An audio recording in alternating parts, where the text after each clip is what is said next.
Mesdames et messieurs, bonsoir. Bienvenue dans votre émission 7-8 Débat. Un tabou se lève à l'université française. Aujourd'hui, certains étudiants, lycéens et salariés de l'université ont défilé partout en France contre la réforme du processus d'entrée aux facultés Parcoursup. Cette nouvelle plateforme remplace l'APB et permet aux bacheliers d'éviter le très décrié tirage au sort ou de se retrouver sans affectation à la rentrée. Cependant, l'accès aux filières sous tension se fait sous la forme d'un examen de dossier.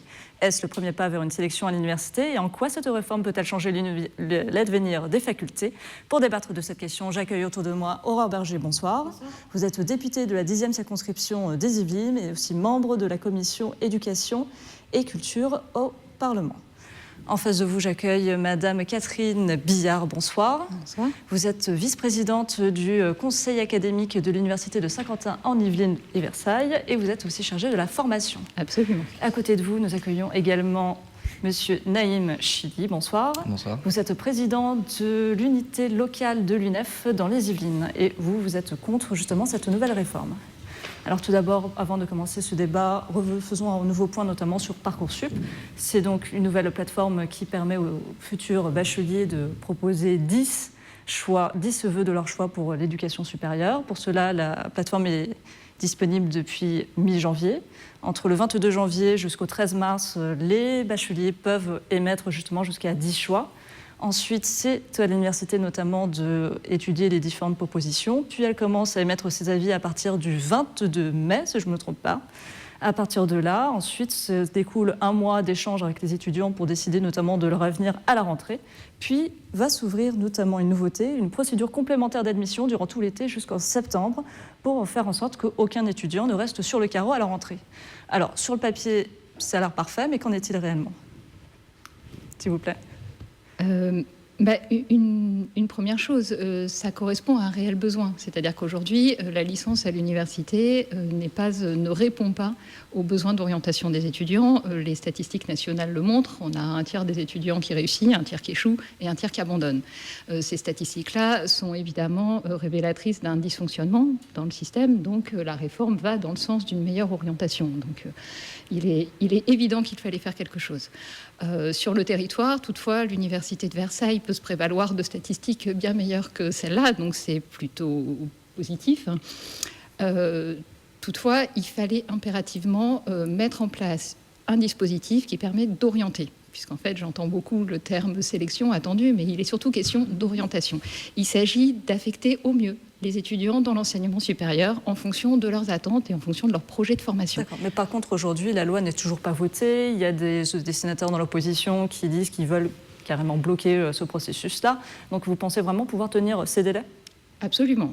Là, aujourd'hui, ça passe dans les conseils. L'université s'est emparée complètement du sujet. D'ailleurs, je tiens à remercier nos équipes, puisque en réalité, on travaille pour la réussite des étudiants, mais ce sont les universités qui sont à pied d'œuvre depuis le début du mois de décembre pour que Parcoursup ouvre effectivement au 15 janvier, en ayant rempli les attendus, les capacités d'accueil, les conditions d'examen des candidatures, les pièces justificatives. Donc tout ça, c'est calé. D'accord. Cependant, aujourd'hui, les étudiants, contrairement à APB, ont le choix entre 10 choix. Il semblerait, si j'ai bien compris, qu'ils ont droit en réalité à 20 sous-choix. Est-ce que ça ne va pas engorger justement toutes les universités en même temps, d'autant plus qu'il n'y aura pas de hiérarchisation dans les vœux? Est-ce que en fait, c'est pas une énorme usine à gaz en fait qui est en train de se préparer? Déjà, ce qu'on met en place avec Parcoursup, ça met fin à une injustice qui était absolument insupportable, qui était celle du tirage au sort, qui faisait que vous n'étiez pas orienté et la sélection se faisait de manière totalement unique, c'est-à-dire en fonction des zones, enfin des choix qui étaient parfois des choix dans des filières sous tension. Eh bien, vous aviez des bacheliers qui avaient toutes les compétences pour pouvoir accéder au supérieur et aux choix qu'ils avaient voulu faire, et ils étaient tirés au sort, et certains d'entre eux se retrouvaient sans affectation. Donc Parcoursup, ça met fin à ça déjà. Et personne ne peut dire que le système qui préexistait, qui était un système par tirage au sort, était quelque chose qui était satisfaisant. Et aujourd'hui, vous avez en effet jusqu'à 10 vœux qui peuvent être émis. Avant, vous aviez 24 vœux. Vous avez aujourd'hui 10 vœux, ce qui est quand même un choix extrêmement large, une palette extrêmement large que vous pouvez réaliser et qui en effet va devoir encore une fois être accompagné avec une orientation, notamment dès la première. Vous avez la mise en place de 2 professeurs principaux notamment pour vous accompagner aussi dans ces choix d'orientation. C'est très important qu'on puisse les prendre en charge évidemment dès la première puis la terminale pour les accompagner, parce que déjà 10 choix c'est beaucoup. En général vous avez quand même un projet qui est un petit peu plus abouti que cela quand vous voulez accéder à des études supérieures. Tout se passe pour le meilleur des mondes ? Je ne suis pas exactement d'accord avec ce point de vue. Effectivement, la mise en place de Parcoursup, elle met fin à l'anomalie du tirage au sort. Mais pourquoi il y avait du tirage au sort à l'heure actuelle ? Il y en avait parce que depuis un certain nombre d'années, il y a de plus en plus d'étudiants qui accèdent à l'enseignement supérieur. C'est tous ceux qui sont nés lors du baby-boom du début des années 2000. Sauf que les moyens financiers ne suivait pas derrière. En 10 ans, le budget moyen par étudiant investi par l'État a baissé de 10%. Ce qui fait que de plus en plus d'étudiants accédaient à l'université, mais le nombre de places ouvertes n'augmentait pas. Et donc c'est pour ça qu'il y avait du tirage au sort à l'heure actuelle. Donc est-ce que sélectionner entre l'université va régler ce problème ? Déjà non, puisque les moyens ne suivent pas derrière. On va créer 22 000 places alors que c'est 40 000 étudiants qui vont arriver à l'université l'année prochaine. Donc 22 000 dans déjà, sous tension. donc déjà, oui, mais dans tous les cas, il y aura plus d'étudiants qui arriveront, donc dans tous les cas, ça ne réglera pas ce problème. Et surtout, sur le constat d'échec à l'université, effectivement, on connaît la répartition, sauf qu'il faut se rappeler que quand on connaît les statistiques du ministère, c'était déjà le même cas dans les années 60. Donc, est-ce que le fait qu'il y ait de plus en plus d'étudiants à l'université ait augmenté ce part d'échec, ce n'est pas forcément le cas, et donc du coup, c'est se tromper de réponse de dire que, via mise en place de Parcoursup, on va régler le problème. Et un dernier point, le fait qu'on mette 10 vœux, mais qui ne seront pas hiérarchisés, c'est-à-dire qu'auparavant, on pouvait dire telle filière, je la mets en premier vœu, ainsi de suite, ainsi de suite. Aujourd'hui, il n'y a pas de hiérarchisation dans les vœux, ce qui fait que toutes les universités recevront les vœux de tous les étudiants, et ce qui fait qu'on part d'une situation où il y a déjà trop de filières en tension, à une situation où quasiment toutes les filières seront en tension demain, et donc pratiqueront une sélection, et qui ne résoudront donc pas ce problème. D'accord. Cependant, encore une fois, l'université est financée par des fonds publics, donc c'est toujours un peu compliqué de toujours demander plus d'argent public pour l'université. Mais d'autre part, en préparant cette émission, j'ai découvert en fait un sondage IFOP pour le magazine L'Express, qui a été publié en décembre 2017, où ils disent que 73% des Français sont favorables ou plutôt favorables à une sélection sur dossier à l'entrée de l'université. Est-ce que vous, ça vous choque, ou pour vous, justement, il ne faut pas avoir cette sélection par la méritocratie ? Je pense que cette sélection n'a pas de sens. Déjà, le but de l'enseignement supérieur, c'est de permettre au plus grand nombre d'accéder à la réussite, d'obtenir un diplôme national. Et il faut rappeler une chose, le baccalauréat ou un diplôme de licence, ce n'est pas un concours. Ce n'est pas parce que plus de personnes y accèdent, plus de personnes l'obtiennent, que le niveau de ce diplôme et la qualité de ce diplôme va baisser. Et donc aujourd'hui, le fait que 80% d'une classe d'âge obtient un baccalauréat, ça veut dire que 80% d'une classe d'âge obtiennent tant de compétences et tant de connaissances. Et je pense que c'est une chose dont il faut se féliciter. Et je pense qu'il faut se féliciter qu'un certain nombre de lycéens veulent poursuivre leur études dans l'enseignement supérieur. Donc déjà, il faut se rappeler que ce n'est pas le cas de tout le monde. La majorité des lycéens professionnels technologiques ne poursuivent pas leurs études aujourd'hui. Et quant à la sélection, je ne vois pas en quoi ce serait quelque chose de positif. On rappelle quand même que l'OCDE estime qu'en 2020, on manquera de 2 millions de diplômés de l'enseignement supérieur, donc autant d'ingénieurs, autant de cadres qui demain permettront à la France d'affronter tous les enjeux de la transition numérique écologique. Donc d'un point de vue économique, déjà, cette sélection n'a pas de sens. Et d'un point de vue humain, d'un point de vue moral et philosophique, le but de l'enseignement supérieur, c'est de permettre à tous d'acquérir un certain nombre de compétences, d'accéder à la réussite, et mettre en place cette section telle qu'elle est faite aujourd'hui. Elle ne résoudra pas les problèmes de l'université. Et deuxièmement, elle met fin à libre accès à l'enseignement supérieur. Oui. Une première, c'est si on recentre un peu le débat sur notre territoire, moi je voudrais qu'on mette les choses à plat. On est sur un territoire où on a absorbé, on travaille de façon assez concertée avec le rectorat. L'année dernière, on a été en mesure d'absorber tous les bacheliers qui étaient dans une situation difficile à la rentrée, c'est-à-dire que le travail, il se fait main dans la main, c'est de la coopération pour justement que personne ne reste sur le carreau. Après, je partage évidemment les valeurs universitaires que vous défendez là. L'université, c'est un lieu de savoir, c'est un lieu de connaissance, évidemment qu'il faut pouvoir accueillir les bacheliers au sein des universités. Oui, évidemment, je suis d'accord avec vous aussi, il faut des moyens, mais il me semble que là, des moyens sont débloqués et que ces moyens-là, ils devraient nous permettre de progresser. Sont-ils suffisants, ces moyens ? Alors, sont-ils suffisants ? Je pourrais vous dire, ils ne le seront jamais, dans la mesure où il s'agit là d'un enjeu de société majeur, de former les générations futures. Donc évidemment, plus on a de moyens, plus je vais vous dire, on va faire de la transformation pédagogique du numérique. Toutefois, là, il y a quand même des moyens qui sont associés à cette transformation, et ça va permettre de récompenser, de reconnaître le travail des équipes pédagogiques. Quand je reviens sur ce que je vous disais tout à l'heure, on est capable de faire réussir à l'université de Versailles-Saint-Quentin les étudiants à peu près à hauteur de 50%. C'est-à-dire qu'on est capable de le faire. Ça repose sur un investissement, sur des équipes pédagogiques, un savoir-faire. Soit 10% de moins que la moyenne d'échecs en L1 qui est de 60% en fait. Oui, si vous voulez, entre les abandons, d'accord. etc. Mais oui, on est capable de faire ça et on laisse personne sur le carreau. Moi, je reviens à ce qui a été dit. Effectivement, l'aberration, c'était le tirage au sort. Là, effectivement, c'est hors valeur. Les valeurs universitaires, c'est accueillir les jeunes et les accompagner dans leur projet de formation. Je voudrais réagir également à ce que vous disiez tout à l'heure sur les vœux. La différence là, c'est qu'il y a 10 vœux, mais que ces 10 vœux, ils doivent être motivés. On a un projet de formation derrière, c'est-à-dire que les professeurs principaux vont accompagner les bacheliers pour qu'ils construisent un projet et que ce projet, il corresponde à quelque chose, à un désir, une envie. Et que ça, il y en aura 10, mais 10 réels. Et que ça, pour nous, c'est essentiel puisque ça permet d'accompagner, d'orienter. J'entends les termes sélection, etc. Pour moi, ce n'est pas le cas aujourd'hui. C'est orienter. Ce n'est pas une sélection aujourd'hui ? Ce n'est pas une sélection puisqu'il y a une garantie que vous pouvez accéder à l'enseignement supérieur. C'est-à-dire que chaque bachelier a un accès à l'enseignement supérieur. C'est ça qu'on met en place. On met fin, encore une fois, à une inéquité évidente qui était le tirage au sort. Et accessoirement aujourd'hui, la sélection, elle existe par l'échec. Elle existe parce que vous avez 60% d'étudiants qui, à l'issue de leur première année, échouent ou abandonnent. 60%. Je ne pense pas que ce soit une situation qui est satisfaisante. Et vous n'avez pas de sélection, pourtant, à l'entrée. Mais vous avez 60% à l'issue de leur première année qui échouent, qui abandonnent. Est-ce que c'est potentiellement satisfaisant ? Début de sélection, si on peut parler de ça comme ça, notamment surtout ce qui sont les filières sous tension. Je pense au droit, la première année d'études de médecine, ou alors dans l'université de Saint-Quentin-en-Yvelines, notamment la licence d'administration économique et sociale, ou alors la filière maths, physique, chimie, informatique.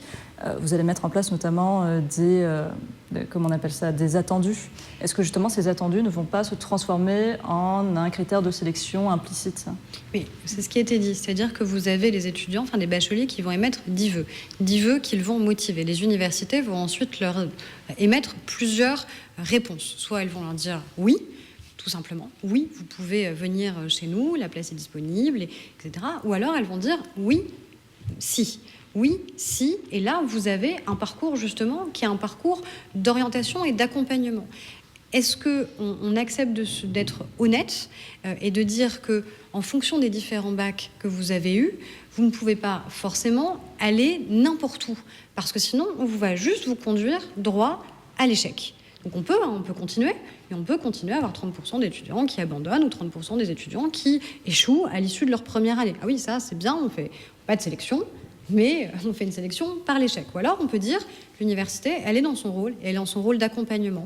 Et quelqu'un, en fonction du bac qu'il a eu, en fonction des compétences qui sont les siennes, eh bien, il aura une remise à niveau parce qu'il n'aura pas forcément eu le bagage nécessaire initial.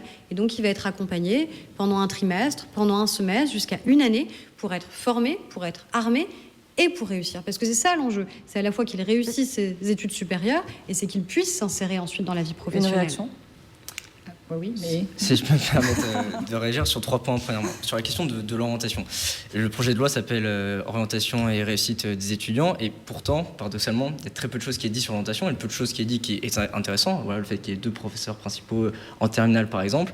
Ce genre de choses ne sera pas assez mis en place, puisqu'on le sait aujourd'hui, le SNES, qui est le premier syndicat au lycée, estime que seulement la moitié des lycées ont eu les moyens financiers pour mettre en place ce dispositif. Donc, des mesures qui sont intéressantes, mais insuffisantes, et qui ne sont insuffisamment financées, et donc ne seront pas mises en place.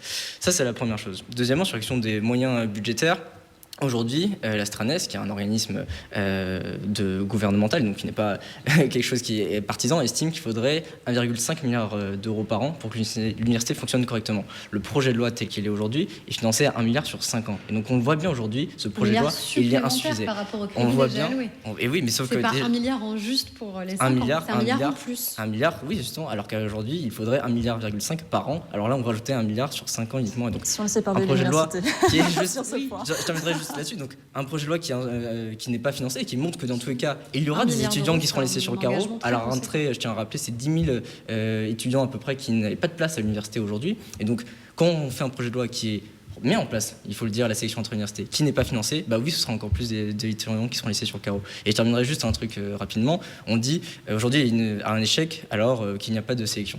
Pour autant, c'est pas parce qu'il n'y a pas de sélection qu'il y a un échec. Oui, il y a un échec, mais c'est quoi les causes aujourd'hui principales de cet échec ? On le sait, c'est le salariat étudiant. On le sait, c'est le manque c'est la vieillesse des méthodes pédagogiques aujourd'hui, c'est le manque de moyens dans l'université. On pourrait aller voir après, mais dire qu'il y a un échec aujourd'hui, donc il faut mettre en place la sélection, c'est une mauvaise Excusez-moi, analyse. mais 60% Alors, je des vais étudiants peut-être, qui abandonnent ou qui échouent ne sont pas dus soit à la vieillesse, comme vous dites, des méthodes pédagogiques, soit parce qu'ils sont des étudiants salariés. C'est aussi peut-être parce qu'on les conduit vers des formations dans lesquelles ils n'ont pas été ni orientés, ni accompagnés. Et c'est peut-être ça qui induit de fait Et sur là-dessus, un échec. sur Je là-dessus, pense que tout à vous l'heure. avez plusieurs sujets qui se superposent. Je vais revenir juste rebondir sur le salariat. Évidemment, c'est une problématique, le statut des étudiants salariés. On le prend à bras-le-corps dans les universités, on reconnaît ce statut étudiant, vous êtes là pour en témoigner, on le reconnaît, on le prend en compte, on aménage, on essaie de faire de la transformation pédagogique. Je suis contrairement à vous, je pense que l'université avance, se transforme. À côté de ça, je reviens sur le territoire, oui, on ouvre des places en plus, vous me dites sur le carreau, mais non, moi je vous dis, on ouvre près de 400 places en plus pour absorber les flux. Vous me dites sélection, ils vont échouer. Non, aujourd'hui, on a quelque chose qui va dans le bon sens. Auparavant, on avait une sélection des dossiers qui s'opérait via un algorithme. Cet algorithme, il ne laissait pas de place à la décision humaine.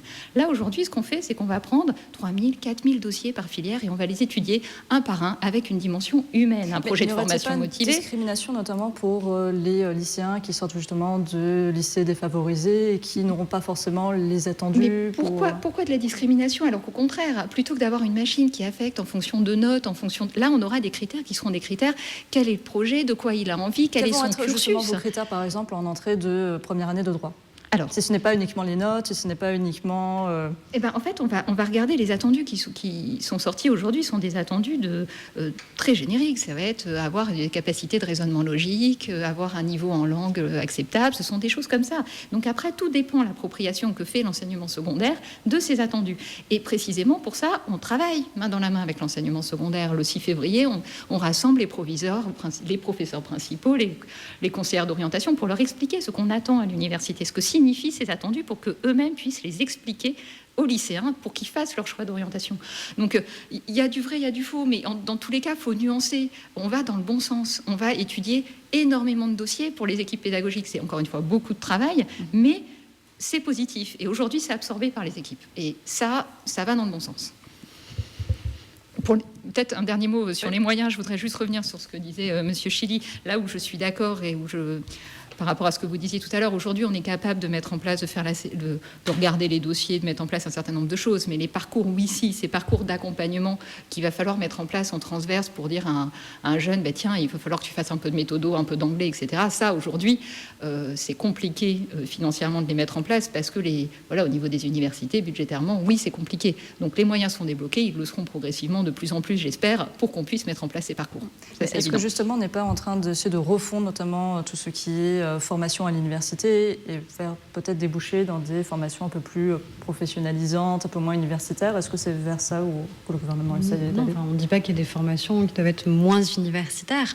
On garde la plénitude des formations telles qu'elles existent. C'est juste qu'on a encore une fois un accompagnement qui est à la fois une orientation au préalable, là où elle était objectivement caduque. Et tout le monde reconnaît que l'orientation aujourd'hui, elle est assez déficiente, non seulement au lycée, mais même avant, dans les choix d'orientation qui sont faits dans le secondaire. Et puis ensuite, un accompagnement, justement, parce que grâce à ces attendus, mais c'est aussi beaucoup mieux pour le bachelier. Il sait justement ce qui est requis, ce qui est attendu de lui, ce qui n'est pas toujours le cas. Il sait aussi quel est le niveau d'insertion professionnelle dans les différentes filières qu'il choisit, parce que c'est aussi un des critères qu'on peut avoir en tant que bachelier, savoir à la fois qu'est-ce qu'on attend de moi si demain j'accède à telle ou telle formation, et puis qu'est-ce que moi je peux en attendre pour ma vie professionnelle future. Et je pense que ça, c'est une transparence que l'on doit aux différents bacheliers pour qu'ils sachent comment ils doivent s'engager dans leurs études supérieures. Et ça, c'est cet accompagnement nouveau qui est accordé et qui me paraît extrêmement profitable. D'accord. Profitable ? Je pense qu'il ne faut pas être non plus hypocrite sur le système éducatif français. On le sait qu'il reproduit très fortement les inégalités sociales aujourd'hui.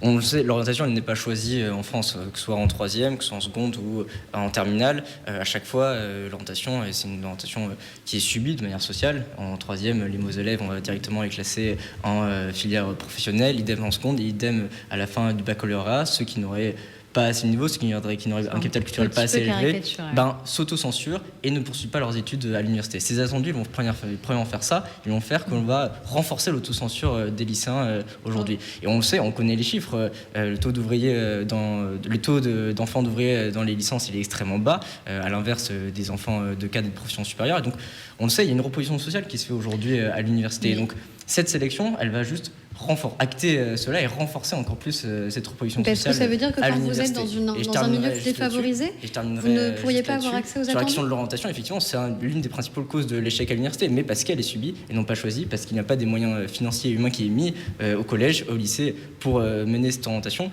Et pour répondre à, finalement, pourquoi il y a un échec à l'université, pourquoi il faut changer à l'université, là encore je le dis, le salariat étudiant, effectivement, le VSQ fait pas mal de choses sur ce sujet-là. Mais ça reste la première cause d'échec à l'université. Et sur la question de la précarité étudiante, le gouvernement ne fait pas grand-chose pour lutter face à ça à l'heure actuelle.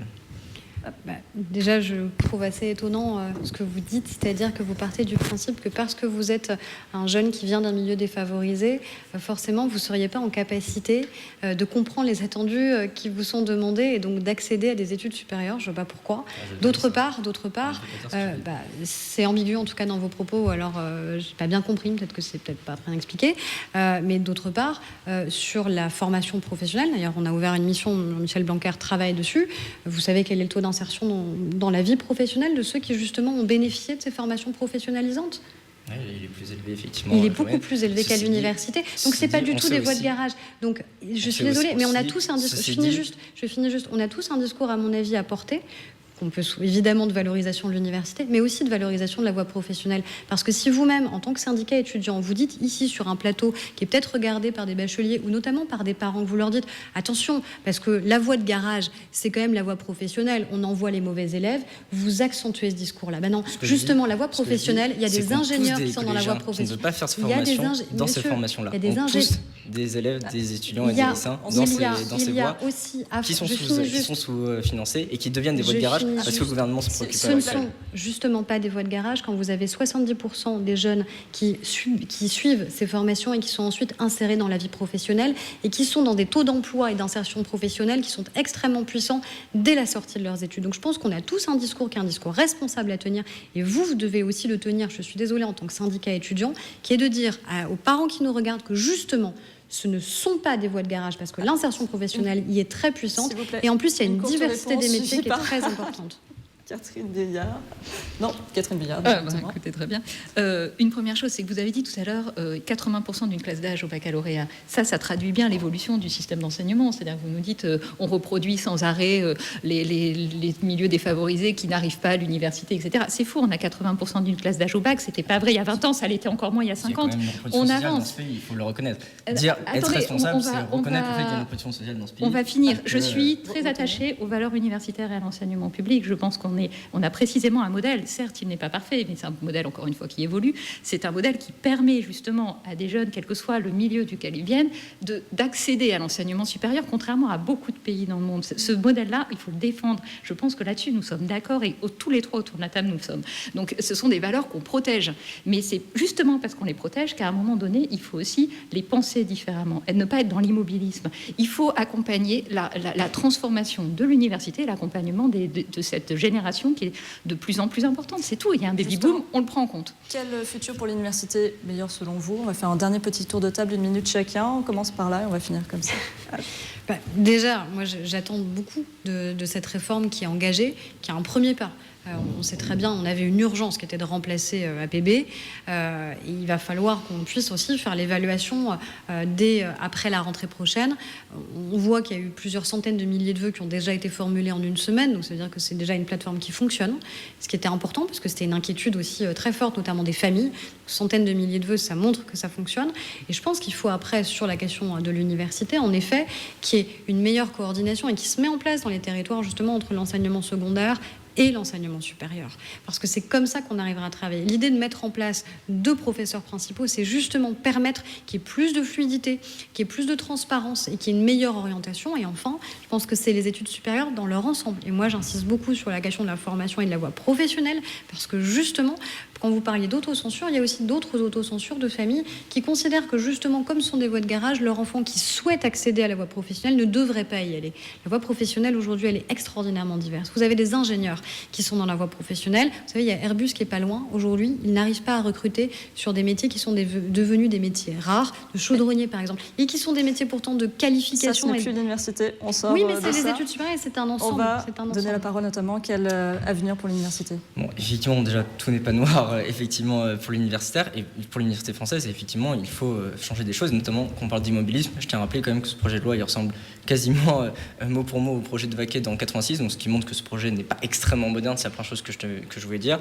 Quant à l'avenir de l'université française, premièrement, il doit se faire à moyen budgétaires qui correspondent aux besoins de l'université, ce à quoi ne répond pas ce projet de loi à l'heure actuelle, projet de loi qui n'a pas encore été voté. Je tiens à souligner qu'aujourd'hui, on a des universités qui appliquent un projet de loi qui n'a pas encore été voté définitivement. Je trouve ça assez scandaleux. Quant à l'avenir de l'université française, je pense qu'il faut premièrement se dire que c'est l'université ne sont pas les étudiants qui devraient s'adapter à l'université, mais plus l'université qui doit s'adapter aux étudiants. On donne des ordres, des injonctions aux étudiants depuis un certain nombre d'années. Je pense que sur la question du renouveau des méthodes pédagogiques, sur la question de l'orientation, sur la question de la lutte contre la précarité, l'augmentation des bourses, augmenter le nombre de boursiers, ce sont des mesures qui permettraient de réduire l'échec en licence, qui permettraient de porter le plus grand nombre d'étudiants vers la réussite, et c'est ce vers quoi il faut se tourner, et ce n'est pas ce que fait le gouvernement. Quel meilleur avenir pour l'université? Je vous dirais la transformation pédagogique et justement l'accompagnement. Les équipes, les universités ces dernières années ont parfois été en souffrance pour des questions de moyens. Aujourd'hui, il y a une prise de conscience collective de ce que représente l'université et des enjeux que ça a pour l'avenir de notre pays. Cette prise de conscience, c'est très bien qu'elle arrive maintenant. C'est très bien que le gouvernement se dise qu'à un moment donné, il va accompagner financièrement ces efforts. Je reviens encore une fois sur le savoir-faire. On a un savoir-faire, on a des choses qu'on est capable de porter, on est capable d'amener les jeunes à la réussite et à l'insertion professionnelle. Il faut nous aider à faire cela. On a épuisé un petit peu des bonnes volontés, des fois, dans les établissements d'enseignement supérieur en France. Ces dernières années ont été vraiment difficiles. Là, aujourd'hui, qu'on le considère et qu'on reconnaisse cet investissement me semble un enjeu majeur. Merci à tous d'avoir participé à cette émission, d'avoir débattu avec autant d'enthousiasme. Quant à nous, je vous invite à voir ou à revoir cette émission sur notre site internet. Passez une agréable soirée et à la semaine prochaine.